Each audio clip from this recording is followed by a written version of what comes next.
Hello everyone, welcome to finance Masti. इस class में हम डिस्कस करने वाले हैं अकाउंटिंग प्रिंसिपल्स के बारे में जो रेलिवेंट है यूपीएससी ईपीएफओ एग्जाम के लिए। So with that let's start introduction to accounting. सबसे पहले हम देखने वाले हैं कि अकाउंटिंग क्या होती है, इसमें हम क्या करते हैं, एंड उसके बाद देखेंगे कि इसके क्या यूज हैं, कौन कौन यूजर्स हैं, एंड उसके बेसिस पे हमें क्या क्या चीजें करनी होती हैं। वी विल स्टार्ट विथ कि अकाउंटिंग क्या है।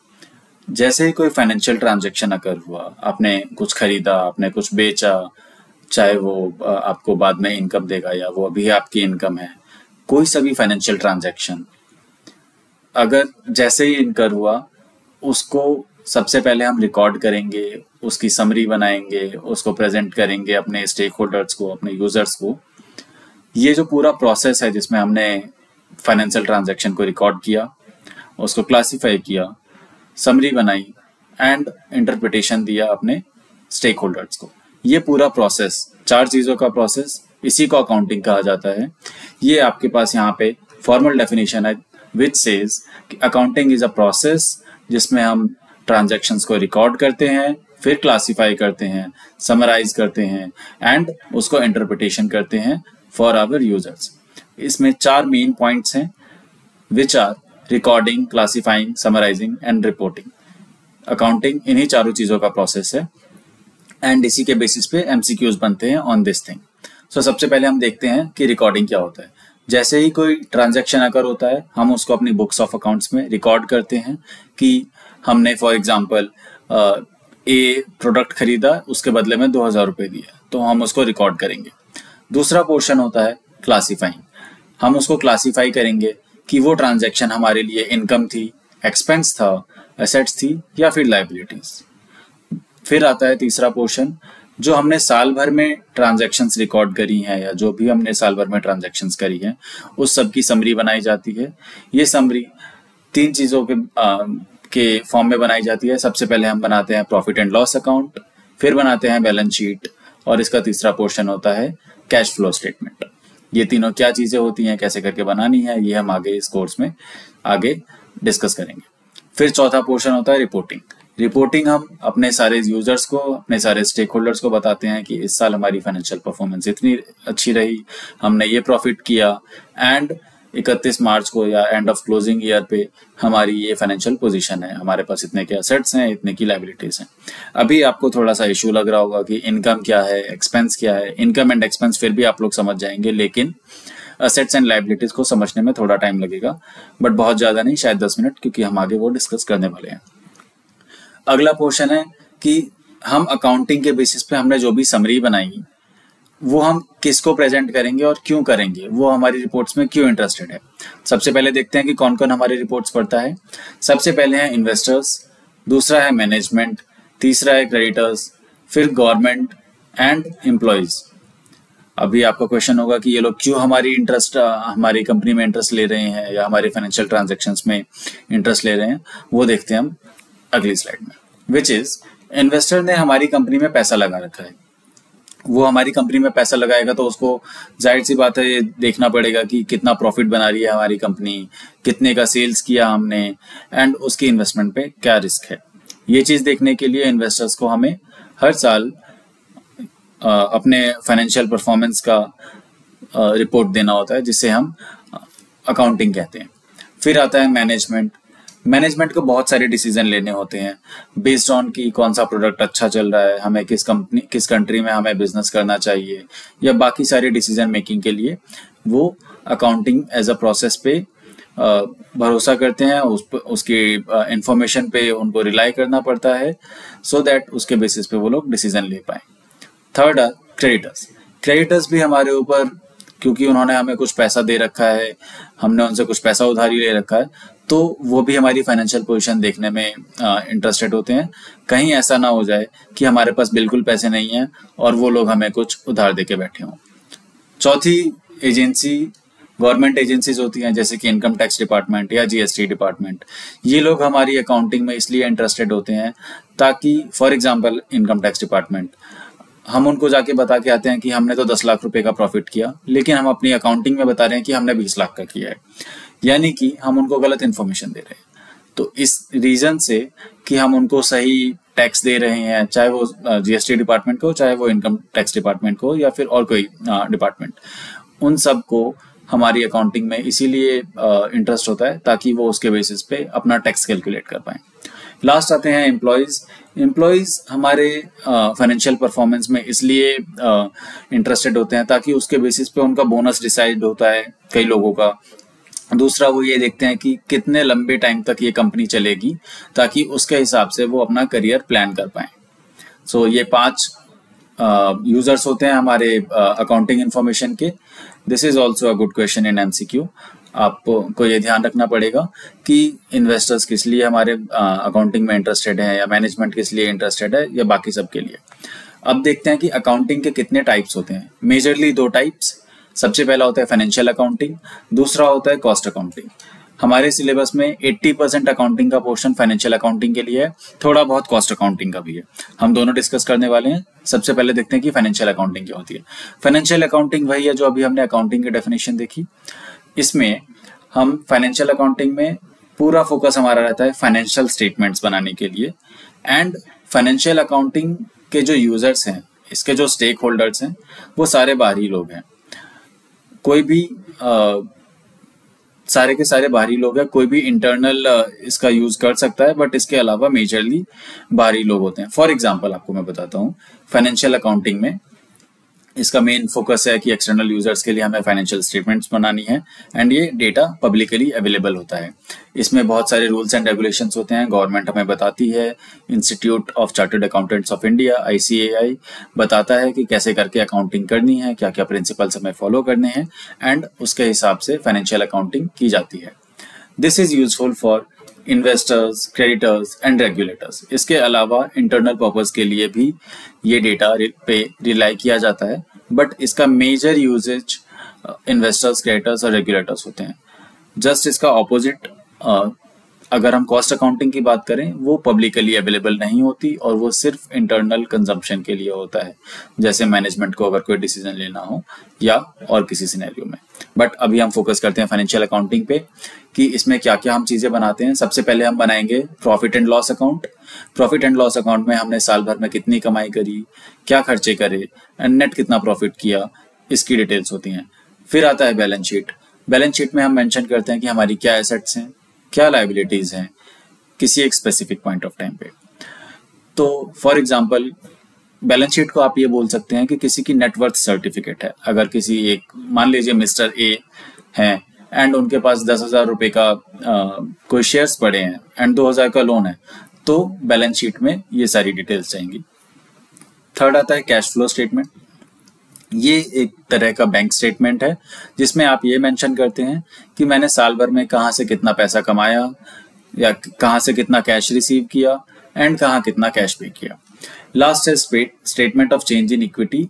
ये नॉर्मल कंपनीज में एप्लीकेबल नहीं होता है, कुछ कंपनीज में होता है, एंड ये उन कंपनीज में होता है, फॉर एग्जांपल कोई पब्लिक कंपनी है या जिन पे इंड AS करके एप्लीकेबल होता है, ये उन कंपनीज पे एप्लीकेबल है। हम ये वाला portion statement of change in equity उसी के साथ कवर करेंगे। Then last is notes to accounts. Notes to account एक डिटेल्ड वर्किंग होता है। फॉर एग्जांपल आपने प्रॉफिट एंड लॉस स्टेटमेंट में ये बताया कि मेरी 10,000 करोड़ की रेवेन्यू है, बट आप नोट्स में उसको पूरा डिटेल में बताएंगे कि ये 10,000 करोड़ का रेवेन्यू कहाँ कहाँ से आ रहा है, एंड कौन कौन से प्रोडक्ट बेच के आया है, या कौन कौन सी कंट्री से आया है, किस किस ज्योग्राफी से आया है, उसका डिटेल्ड बाइफर्केशन आप नोट्स टू अकाउंट्स में देते हैं। इसके अलावा भी नोट्स टू अकाउंट्स में आप कुछ और पॉइंट्स मेंशन कर सकते हैं जो आपको लगता है यूजर्स को डिसीजन बनाने के लिए रेलिवेंट होंगे। इसके यूजर्स कौन कौन है? इन्वेस्टर्स इसके यूजर हैं, क्रेडिटर्स है यूजर, रेगुलेटर हैं, फॉर एग्जांपल सेबी, या IPO लाने के लिए अगर सेबी है, या तो फिर रेरा है, या फिर इंश्योरेंस रेगुलेटरी जो अथॉरिटी है, और भी बहुत सारे रेगुलेटर्स भी हमारी फाइनेंशियल अकाउंटिंग के यूजर्स हैं। इसके अलावा पब्लिक एंड एनालिस्ट, अगर किसी को इन्वेस्ट करना है, किसी को एनालाइज करना है हमारे स्टॉक का ट्रेंड या फ्यूचर डिमांड, या पब्लिक में से कोई किसी भी तरीके से हमारे उसमें इंटरेस्टेड है, वो भी फाइनेंशियल अकाउंटिंग को यूज करते हैं। और याद रखिएगा, फाइनेंशियल अकाउंटिंग का डेटा पब्लिकली अवेलेबल होता है कंपनी की वेबसाइट पे, रजिस्ट्रार ऑफ कंपनीज के पास और भी बहुत सारे गवर्नमेंट वेबसाइट्स पे। सेकेंड पोर्शन हम जस्ट यहाँ पे इंट्रोडक्शन लेंगे कॉस्ट अकाउंटिंग का, डिटेल्ड वर्किंग आगे देखेंगे कि कॉस्ट अकाउंटिंग क्या होती है। यहाँ हम देखते हैं कि कॉस्ट अकाउंटिंग क्या है। कॉस्ट अकाउंटिंग में अगर आप यहाँ देखें, कॉस्ट अकाउंटिंग एक स्पेशलाइज्ड ब्रांच है अकाउंटिंग की जो फोकस करती है capture, analyse and controlling. Again थोड़ा सा सिमिलर है, वहां पे भी हम चीजों को रिकॉर्ड करते थे, यहाँ पे भी हम कैप्चर कर रहे हैं, उसको एनालाइज कर रहे हैं, यहाँ पे वो वहां भी हम समराइज करते थे। And controlling the cost associated with producing goods and delivering services. वहां पे हम ओवरऑल कंपनी चलाने की जो भी हमारे खर्चे हैं, वो सारी चीज़ों का कॉस्ट हम एक्सप्लेन करते थे, वो सारी चीज़ों का कॉस्ट हम रिकॉर्ड करते थे। यहाँ पे हमारा मेजर फोकस रहता है अगर कोई गुड्स या सर्विसेज हम दे रहे हैं उसकी कॉस्ट को रिकॉर्ड करना, उसको कंट्रोल करना, उसको एनालाइज करना एंड उसके बेसिस पे डिसीजन बनाना।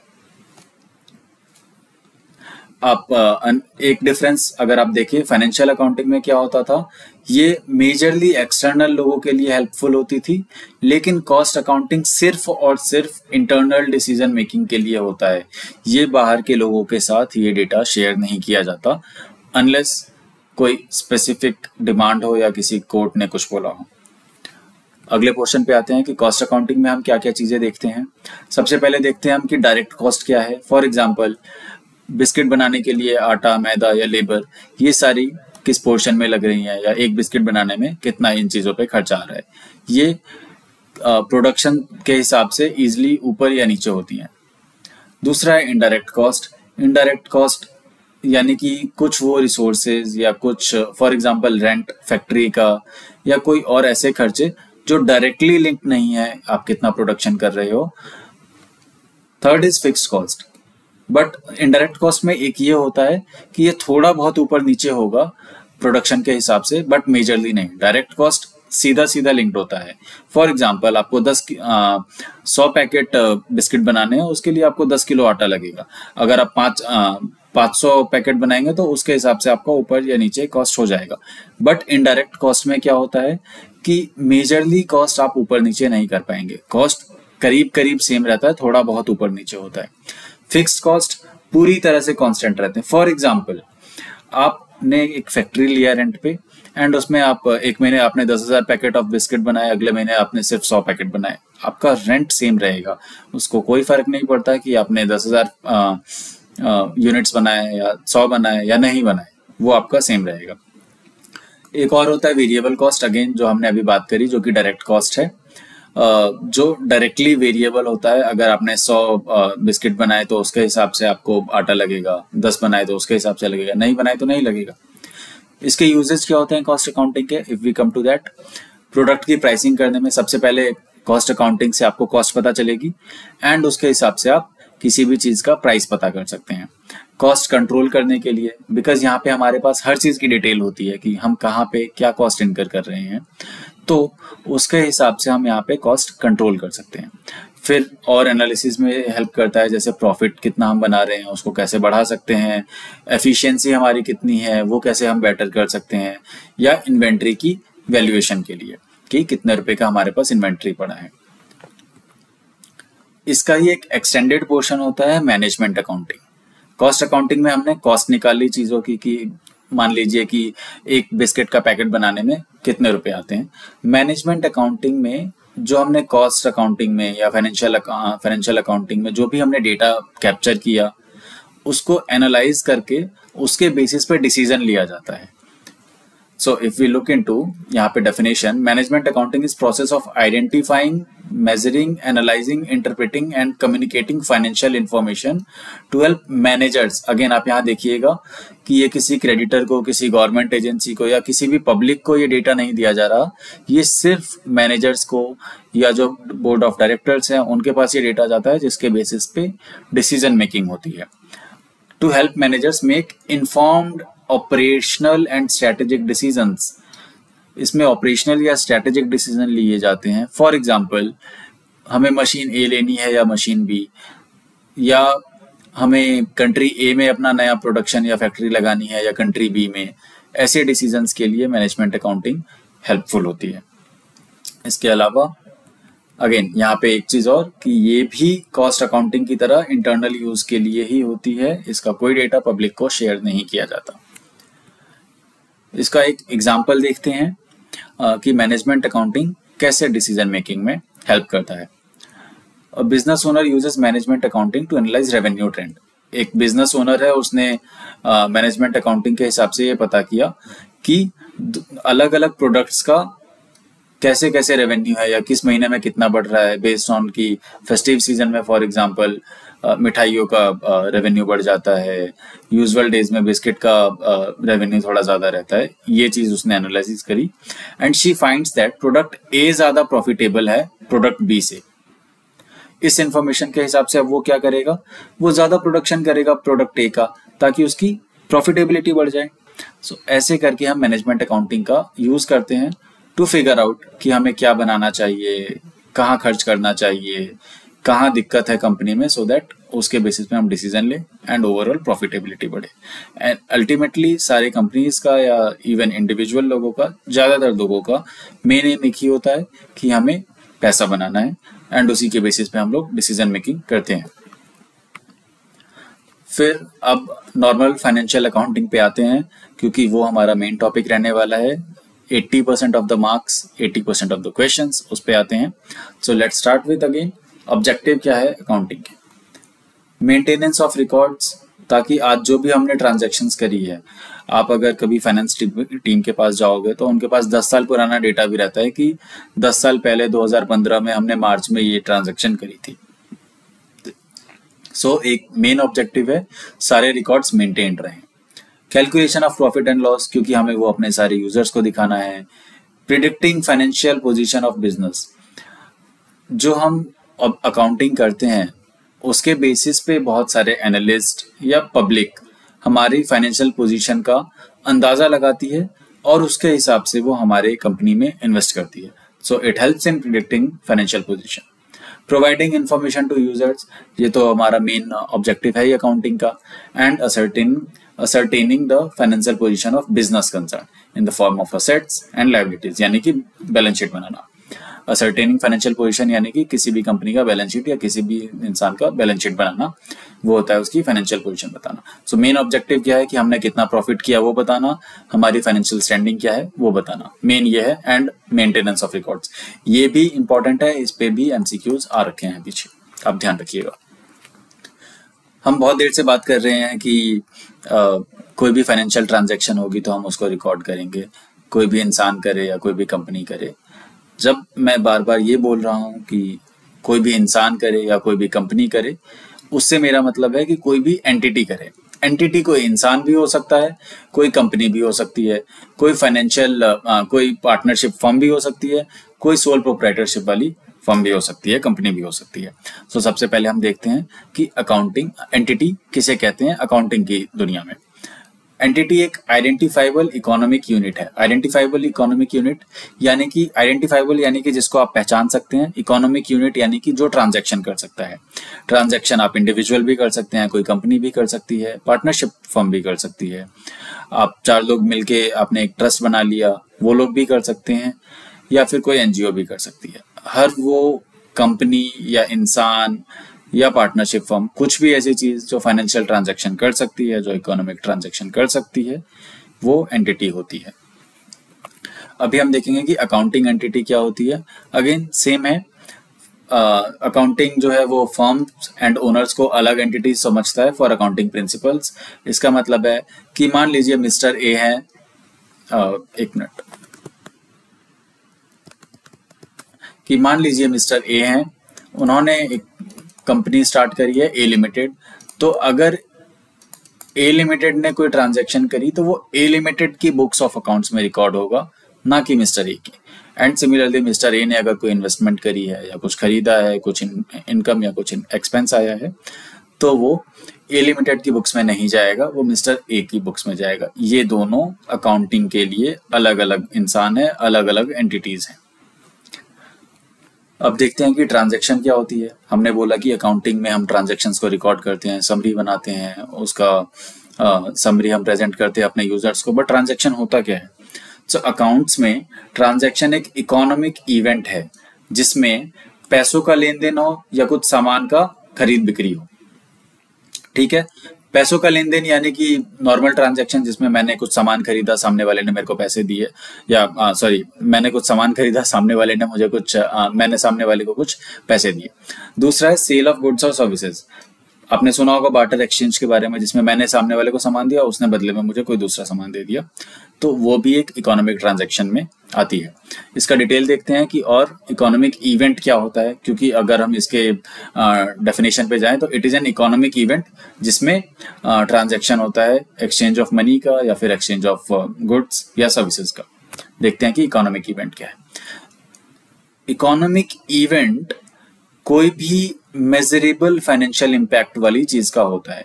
यानी कि सबसे पहले आप ये बात समझिए कि जब हम अकाउंटिंग करते हैं उसमें सिर्फ पैसों की लेन देन को हम रिकॉर्ड कर सकते हैं, राइट।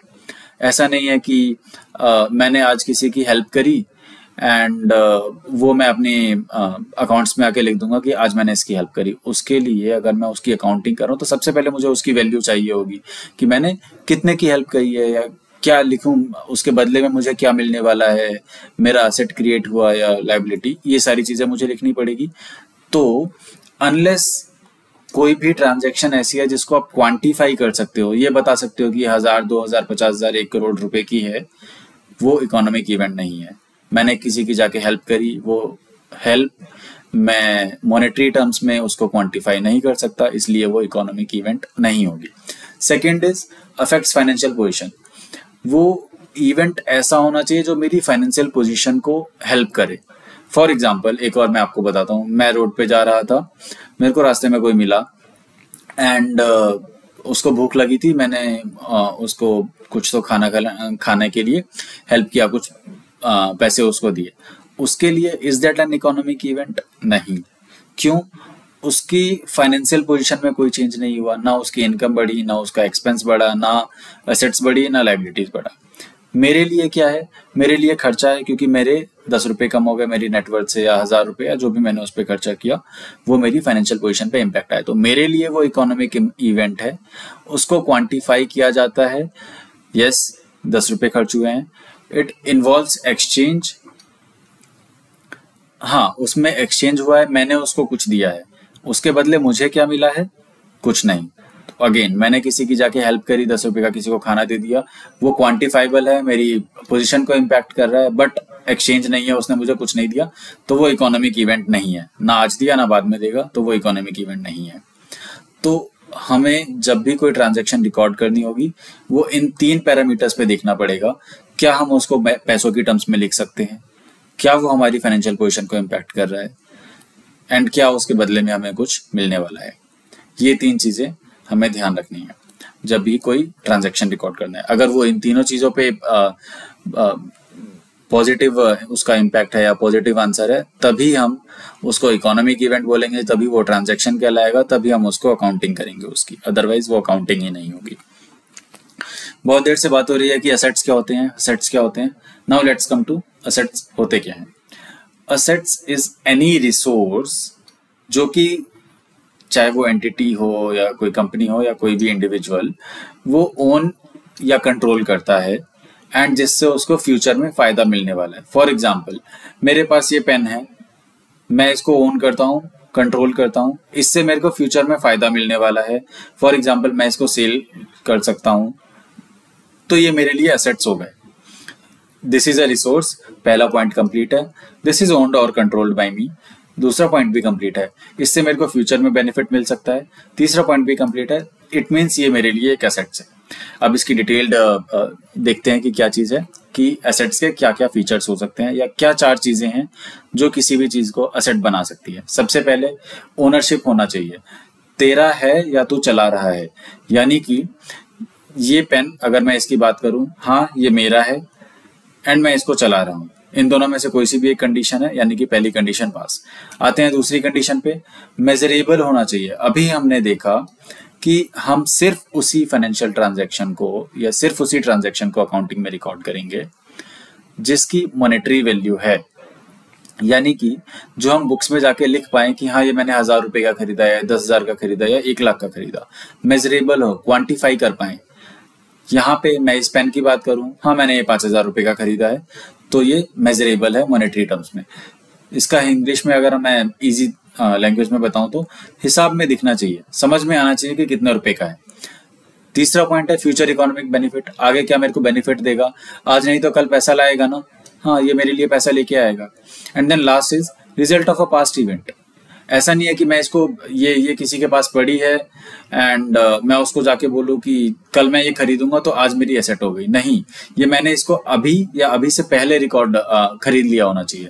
कल कुछ हुआ था तब ये मिला, कल मैं इसको खरीदने गया दुकान पे, मैं इसके बदले पैसा दे के आया इसलिए मेरे को मिला, अगर मैं इसको कल नहीं खरीदा होता तो ये मेरा एसेट नहीं होता। सो ये 4 फीचर्स हैं। जब भी आपसे कोई पूछे कि कोई चीज असेट है या नहीं, आप इन 4 चीजों पे देखेंगे। आपके पास ओनरशिप होनी चाहिए, वो क्वांटिफाई हो पाएगी कितने रुपए की है, फ्यूचर में उससे फायदा मिलना चाहिए, एंड कोई पहले आपने खरीदा हो, कोई पुराने इवेंट का रिजल्ट हो। अब देखते हैं कि असेट्स कितने टाइप के होते हैं। 2 टाइप्स के होते हैं एंड ये 2 टाइप्स लिक्विडिटी के हिसाब से हमने किए हैं। लिक्विडिटी मतलब किसी भी एसेट को आप कितनी जल्दी बेच सकते हो, कितनी जल्दी उसको आप पैसों में कन्वर्ट कर सकते हो। जो एसेट्स बहुत जल्दी पैसों में कन्वर्ट हो जाए वो कहलाते हैं करंट एसेट्स। जो एसेट्स या जो चीज आपको बेचने में थोड़ा टाइम लगे वो होती है नॉन करंट एसेट्स। अब इसके एग्जैक्ट डेफिनेशन पे आए तो करंट एसेट्स वो होती हैं जो या तो 1 साल के अंदर अंदर हम उसको पैसों में कन्वर्ट कर लें, या तो फिर ऑपरेटिंग साइकिल क्या होता है हम इसके बाद देखेंगे। यानी कि यहाँ पे समरी के लिए आप ये समझिए कि करंट एसेट्स वो एसेट्स हैं जो या तो 1 साल या फिर ऑपरेटिंग साइकिल से पहले पहले वो कैश में कन्वर्ट हो जाए। नॉन करंट एसेट्स क्या होते हैं, वही जो करंट नहीं है, मतलब इन इजी टर्म्स कि जो 1 साल से ज्यादा ले वो नॉन करंट एसेट्स, जो 1 साल से कम ले वो करंट एसेट्स। फॉर एग्जांपल आपके पास कैश पड़ी होगी, कैश होगा घर में, वो करंट एसेट्स है। क्यों? क्योंकि वो तो इजिली लिक्विड में है, उसको आप कहीं भी जाके बाहर जो भी काम के लिए उसको यूज कर सकते हो, वो ऑलरेडी कैश है। बैंक में जो आपका बैलेंस है उसको भी आप बोलेंगे कि वो भी करंट एसेट्स है। Similarly if we come to inventory यानी कि फॉर एग्जांपल पार्ले जी के लिए उनके बिस्किट्स, वो करंट एसेट्स है या नहीं? करंट एसेट्स होंगे अगर वो 1 साल के अंदर अंदर बेच सकते हैं, अगर नहीं तो फिर नहीं होंगे। सिमिलरली अब नॉन करंट एसेट्स में आप इसका एग्जांपल देखिए, जो 1 साल से ज्यादा टाइम लगे जिसको बेचने में। फॉर एग्जांपल बिल्डिंग बेचने में टाइम लगता है। अगर आपने कोई फ्लैट खरीदा हुआ है, अगर आपसे पूछे कि वो आपकी करंट एसेट है या नॉन करंट, आप बोलेंगे नॉन करंट है। क्यों? क्योंकि उसको अच्छा बायर मिलने में, जैसा रेट आप सोच रहे हैं वैसा रेट मिलने में, सारी चीजें मिलने में, डॉक्यूमेंटेशन जो लीगल प्रोसेस है वो सारी चीजें होने में 1 साल या उससे ज्यादा नॉर्मली लग जाता है। इक्विपमेंट यानी कि मशीन्स भी नॉर्मली इतनी जल्दी नहीं बिकती हैं। सो टिपिकली आप यहाँ पे एक इजी सा पार्ट ये समझिए, अगर 1 साल से जल्दी हमने बेच दिया तो करंट एसेट्स, 1 साल से ज्यादा टाइम लगा तो नॉन करंट एसेट्स। अभी हमने बात करी थी कि 1 साल के साथ साथ दूसरा एक और हमने पीरियड दिया था कि 1 साल या ऑपरेटिंग साइकिल, इन दोनों में से जो भी हायर हो। फॉर एग्जांपल 1 साल तो हमारा एक फिक्स है कि 1 साल से अगर जल्दी आपने कुछ बेच दिया या कुछ बेच सकता है तो वो आपके करंट एसेट्स में आएगा। लेकिन अगर कोई एक ऐसा चीज है, कोई एक ऐसी कंपनी है जिसका ऑपरेटिंग साइकिल यानी कि इन्वेंट्री से लेके कैश उसको कन्वर्ट करने का ये साइकिल कहा जाता है ऑपरेटिंग साइकिल, कि आपके पास फॉर एग्जांपल पार्ले जी ने बिस्किट प्रोड्यूस कर ली, अब वो उनके लिए इन्वेंट्री है। अब वो बिस्किट कितने टाइम में बिक के उनके पास कैश आ जाएगा, उस पीरियड को कहा जाता है ऑपरेटिंग साइकिल। सो अगर उस कंपनी के लिए इन्वेंट्री या ऑपरेटिंग साइकिल 1 साल से ज्यादा है, मान लीजिए 2 साल का है, तो उस केस में उस कंपनी के लिए करंट एसेट्स क्या क्या होंगे? हर वो चीज जो 2 साल या उससे जल्दी बिक जाए। अगर आपको ये ज्यादा कंफ्यूजिंग लग रहा है तो आप 1 साल वाले फॉर्मूला पे फिक्स रहिए। ये ऑपरेटिंग साइकिल वाला बहुत रेयर है जो आपके क्वेश्चन में आए। So we can still go to just आपकी अंडरस्टैंडिंग के लिए करंट एसेट्स एक इजी तरीके से जो 1 साल या उससे जल्दी बिक जाए। यह है 1 साल वाला, 1 साल या उससे जल्दी बिक जाए, एंड अगर 1 साल से ज्यादा लग रहा है तो वो हो जाएंगे नॉन करंट एसेट्स। अब अगला क्वेश्चन आता है लाइबिलिटीज का। अब लाइबिलिटीज क्या होती हैं? अभी हमने असेट्स पढ़ लिया कि वो चीज़ें जिन पे हमारा हक है, जो हम यूज़ कर रहे हैं, जो आगे हमें बेनिफिट देगी, ये हमारे एसेट्स हैं।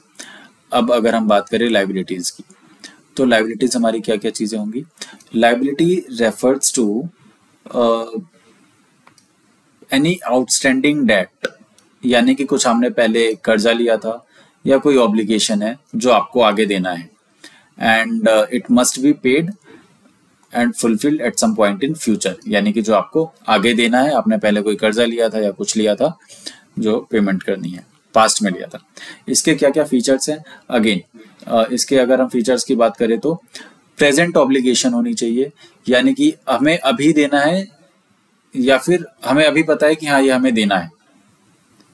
It should be from a past event, यानी कि इवेंट जो है वो पहले ही हो जाना चाहिए, सेम एज जो कि एसेट्स में था।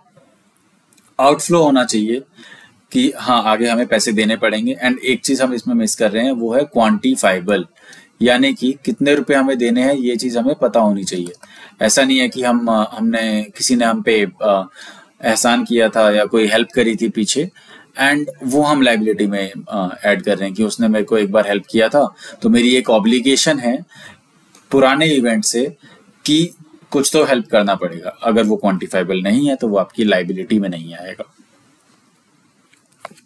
देखते हैं कि लाइबिलिटीज कितने प्रकार की होती हैं। अगेन 2 प्रकार की होती हैं, एक है करंट लाइबिलिटीज, दूसरी है नॉन करंट। यहाँ पे क्या बाइफर्केशन है करंट नॉन करंट का? सेम, 1 साल से पहले अगर हमें वो पे करनी है तो करंट लाइबिलिटी, 1 साल के बाद अगर हमें पे करनी है तो नॉन करंट लाइबिलिटी। जहां पे भी आपको करंट या नॉन करंट का डिफरेंशिएशन लगे, जहां पे भी पूछे, एक चीज याद रखिएगा, 1 साल से जल्दी या तो हमें मिल जाएगा पैसा या तो 1 साल से जल्दी हमें देना है, वो है करंट लाइबिलिटी। अगर 1 साल के बाद हमें मिलेगा या 1 साल के बाद हमें देना है तो नॉन करंट लाइबिलिटी। एग्जांपल्स अगर हम देखें, long term loan, for example आपने बैंक से लोन लिया कि मैं 5 साल बाद आपको इतने रुपए दूंगा, नॉन करंट लाइबिलिटी आपके लिए। या कोई बॉन्ड है जो 10 साल बाद आपको पे करना है, कुछ भी। करंट लाइबिलिटी की अगर आप एग्जांपल देखें, कुछ शॉर्ट टर्म लोन है या आपको किसी की सैलरी देनी है जो अगले महीने ही देनी होगी आपको ऑब्वियसली, तो वो आएगा करंट लाइबिलिटीज के पार्ट में। अब एक लास्ट स्लाइड देखते हैं आज के लिए, एंड इसके बाद हम कल स्टार्ट करेंगे, which is own versus owe. Summary है ये कि असेट्स क्या होते हैं, लाइबिलिटीज क्या होती है, दोनों का कंपैरिजन। असेट्स क्या है कि रिसोर्स हम ओन कर रहे हैं, एंड यानी कि इस पे हमारा मालिकाना हक है, मैं इस चीज का, मैं इस पेन का मालिक हूँ। लाइबिलिटीज क्या है, यानी कि किसी को मुझे कुछ देना है। फॉर एग्जाम्पल मैंने किसी से कुछ कर्ज लिया है, उसको मुझे वो वापस करना है, बाद में मेरे को कुछ पैसे उसको वापस देने पड़ेंगे जितने मैंने लिए थे, वो हो गई मेरी लाइबिलिटी।